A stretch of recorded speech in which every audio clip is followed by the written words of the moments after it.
একটু বেসিক নিয়ে আলোচনা করি। দেখো তো, জটিল সংখ্যা। দেখো, জটিল সংখ্যায় যাওয়ার আগে, জটিল সংখ্যা বা কমপ্লেক্স নাম্বারে যাওয়ার আগে আমরা দেখব কাল্পনিক সংখ্যা নিয়ে আমরা হালকা পাতলা ধারণা নেব। ঠিক আছে? তো দেখো তো, আমরা ছোটবেলা থেকে অনেকগুলা সমীকরণ সমাধান করে আসছি, বা আমরা সমীকরণ সমাধানও করতে পারি। তো দেখো তো, স্বাভাবিক নিয়মে যে x² + 1 = 0, এটার কোনো সমাধান আছে কিনা বলো? আমার কথা কি বুঝছো? যে আমি বলতেছি যে এমন কোন মান আছে কিনা, এমন কোন বাস্তব মান আছে কিনা যে এখানে x এর জায়গায় বসাইলে এটা 0 হয়। এমন কোন বাস্তব মান আছে? নাই। কেন নাই বলো তো দেখি? না থাকার কারণ হলো যে এখান থেকে দেখো, এই যে এখান থেকে তুমি হয় একটা পজিটিভ ভ্যালু পাইবা, না হলে কি পাইবা? 0। এর বাইরে কোনো কিছু পাওয়া পসিবল নেই বলো তো দেখি? কোনো কিছু পাওয়া পসিবল না। যেহেতু x এর পাওয়ার জোর, এই জন্য এখান থেকে তুমি হয় একটা পজিটিভ ভ্যালু পাবা, না হলে কি পাবা? 0 পাইবা। এর বাইরে কোনো কিছু পাওয়া পসিবল না। তো তুমি দেখো, যদি এখান থেকে পজিটিভ ভ্যালু পাও, তাহলে দুইটা পজিটিভের যোগফল কি জীবনে 0 হতে পারে?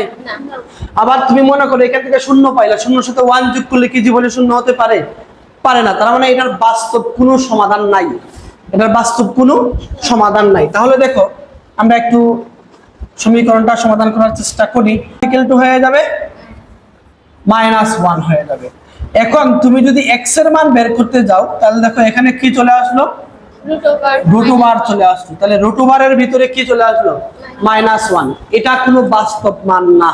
এটা কি না? এটা কোনো বাস্তব সংখ্যা না। তো এটাকে বলা হয় ইমাজিনারি নাম্বার। কি বলা হয়? Imaginary number.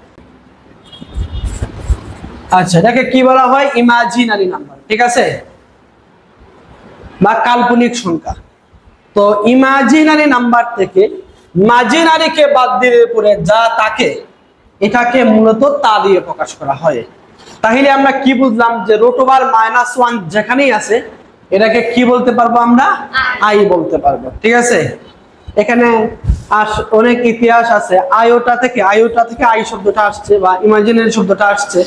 তো এগুলা নিয়ে আমরা আলোচনা করছি না, সরাসরি দেখো তো আই সমান, তাহলে আমরা কি পাইলাম একটু বলো তো দেখি? আই সমান পাইলাম আমরা √ওভার -1 পাইলাম। ঠিক আছে? আই সমান পাইলাম √ওভার -1 পাইলাম। এইটুকু বুঝছেন নি আপনারা? আচ্ছা, এবার আসেন দেখেন, যে যেহেতু আই এর সাথে আমাদের পরিচয় হয়ে গেছে, তো আমরা যখন অঙ্কগুলা করব বিভিন্ন জায়গায় আই চলে আসবে। ঠিক আছে? তো আই এর পাওয়ার কত হলে তার মান কত হয়, এগুলা নিয়ে আমাদের আগে থেকে যদি কিছু ধারণা থাকে, তাহলে অঙ্কের মধ্যে আমরা ওই ধারণাটা অ্যাপ্লাই করে অনেকগুলো অঙ্ক, কঠিন অঙ্ককে আমরা ইজি করতে পারবো। ঠিক আছে? এই জন্য আগে থেকে আমরা আই এর বিভিন্ন পাওয়ারের জন্য মান কত হয় এটা একটু বের করে নিয়ে আসি। দেখো, আই এর পাওয়ার যদি 1 হয়, বলো তো দেখি কোনো কিছুর পাওয়ার 1। আচ্ছা, এখানে আর একটু কাজ করে ফেলি আমরা। দেখো যে আমরা যদি উভয় পক্ষে যদি বর্গ করি, বর্গ করলে এখানে কি আসছে বলো? -1। আর এখানে কি আসছে বলো? i² আসছে। কি আসছে? i² আসছে। বুঝছলি না? বুঝলি? ওকে। i² কি পাইলাম? তাহলে আমরা -1 পাইলাম। ঠিক আছে? -1 পাইলাম। ওকে। আচ্ছা, তাহলে i² পাইলাম আমরা -1। ওকে। এবার দেখো যে, আচ্ছা, i এর পাওয়ার 1 মানে কি বলো তো দেখি? আই না? ওকে। এবার i এর পাওয়ার 2 দাও তো দেখি কত আসছে বলো তো? -1 আসতেছে। ওকে। এবার i এর পাওয়ার তুমি 3 দাও, দেখো তো কত আসতেছে? -1 * i। দেখো তো, এটাকে আমি বলতে পারি না i² * i? বলতে পারি। i² সমান আমি কি জানি বলো তো দেখি? -1। তাহলে -1 এর সাথে i কে গুণ দিলে কি পাইলাম আমরা? -i পাইলাম। এবার i এর পাওয়ার 4 দাও তো দেখি। i এর পাওয়ার 4 কে তুমি বলতে পারো না i² * i²? i² সমান হলো -1, i² সমান -1। তাহলে কি পাইলাম আমরা?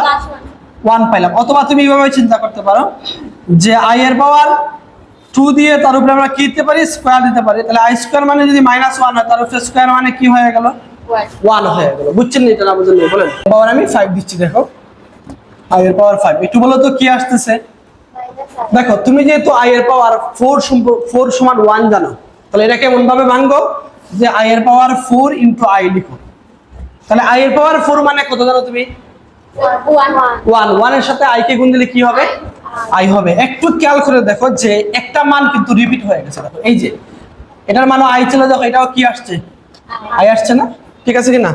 আচ্ছা দেখো এরপরটা যাই আমরা। দেখো এবার i এর পাওয়ার তুমি 6 দাও। দেখো তো 6 দাও, তাহলে তুমি যেহেতু i এর পাওয়ার 4 1 জানো, এটাকে লেখো আর i স্কয়ার দাও।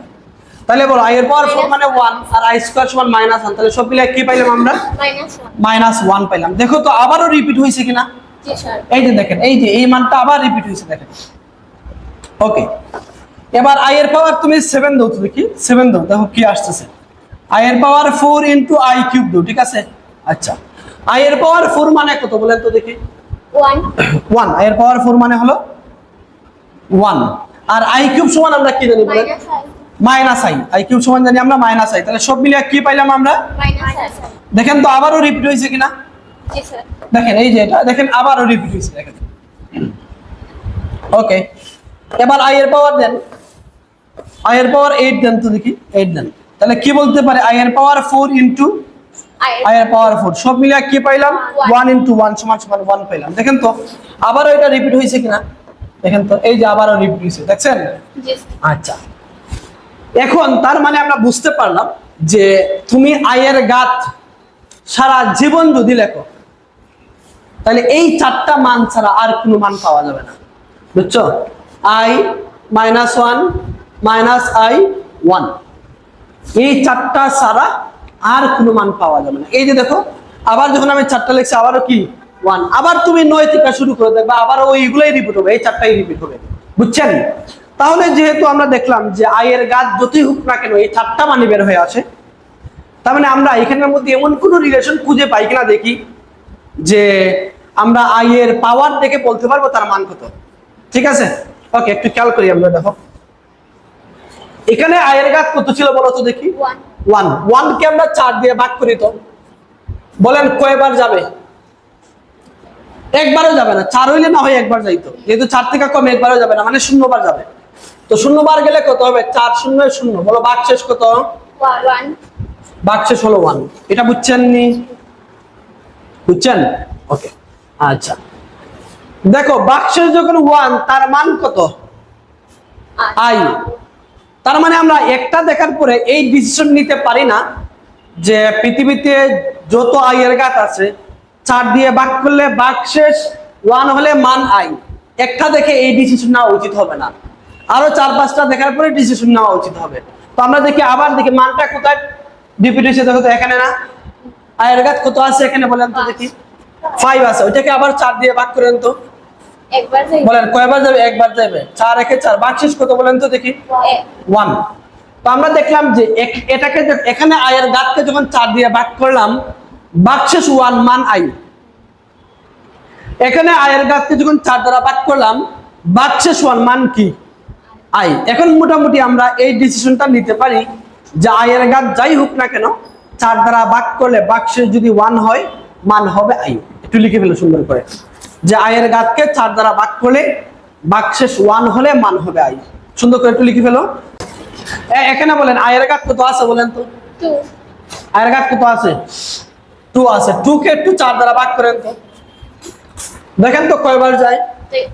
একবারও যায় না, তাহলে 0। ভাগশেষ কত বলো তো দেখি? 2। এটা আবার কোথায় রিপিট হইছে? এই যে এখানে i এর ঘাত কত আছে বলো তো দেখি? 6। এটাকে 4 দিয়ে ভাগ করলে একবার যাবে। ভাগশেষ কত বলেন তো? 2। 2। তাহলে আমরা কি লিখতে পারি বলেন তো দেখি? যে i এর ঘাতকে 4 দ্বারা ভাগ করলে ভাগশেষ 2 হলে মান হবে -1। ভাগশেষ 2 হলে মান হবে -1। একটু লিখে ফেলো, তাড়াতাড়ি লিখো। সকিনা তাড়াতাড়ি লেখো। সকিনা না তোমার নাম? সকিনাই তো না? নাদিয়া না। এটা শর্মি। উর্মি নাদিয়া। ওকে, ঠিক আছে। শর্মি। শর্মি, আচ্ছা বুঝছি। শর্মি আর সকিনা। সুন্দর নাম। বলেন তো এখানে i এর ঘাত কত আছে? 3। 3 আছে। তো 3 কে 4 দিয়ে যদি ভাগ করি আমরা তাহলে কত আসে? ভাগশেষ 0। 3। 0। ভাগশেষ কত বলতে দেখি? 3 না? এখানে আসো, দেখো এই যে এখানে 7। 7 কে 4 দিয়ে ভাগ করেন তো ভাগশেষ কত বলেন তো? 3। ভাগশেষ হলো 3। তার মানে আমরা কি লিখতে পারি বলো তো দেখি? i এর ঘাতকে 4 দ্বারা ভাগ করলে ভাগশেষ 3 হলে মান হবে -i। দেখেন মান হবে -i। এরপরে দেখেন আয়ের ঘাত এখানে কত আছে? 4 আছে। এটাকে 4 দ্বারা ভাগ করেন তো, বলেন কয়বার যাবে? একবার। যে ভাগশেষ কত হয় বলেন তো? 0। ঠিক আছে, এবার এখানে আয়ের ঘাত কত আছে? 4 আছে, 2 বার যাবে, তাহলে 2 6 8, তাহলে ভাগশেষ কত হয়? 0। তার মানে আমরা কি বুঝলাম বলেন তো দেখি, যে আয়ের ঘাতকে 4 দ্বারা ভাগ করলে ভাগশেষ যদি 0 হয় তাহলে মান হবে কত? মান হবে 1।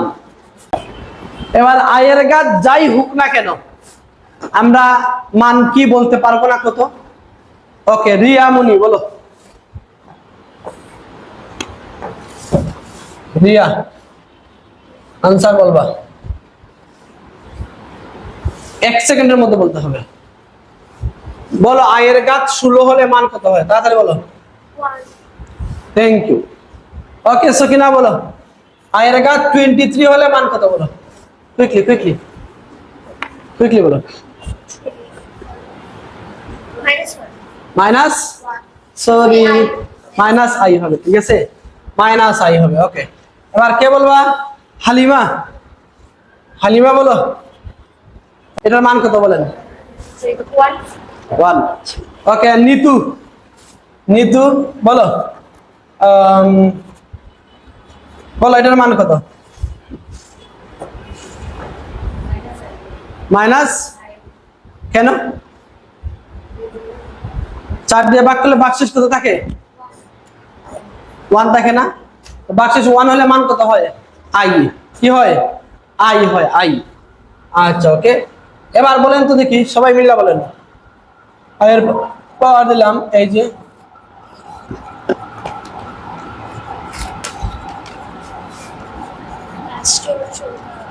381।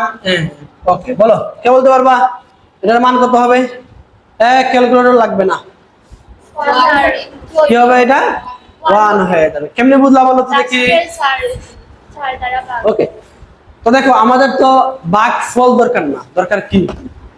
ভাগশেষ দরকার। তো দেখো 4 দ্বারা কোনো সংখ্যাকে ভাগ করলে যে ভাগশেষ পাওয়া যায়, লাস্টের 2টা ডিজিটকে ভাগ করলে একই ভাগশেষ পাওয়া যায়। ঠিক আছে, এটা শুধু ক্লাসে পড়ে আসার কথা, আপনাদের পড়ে আসছে।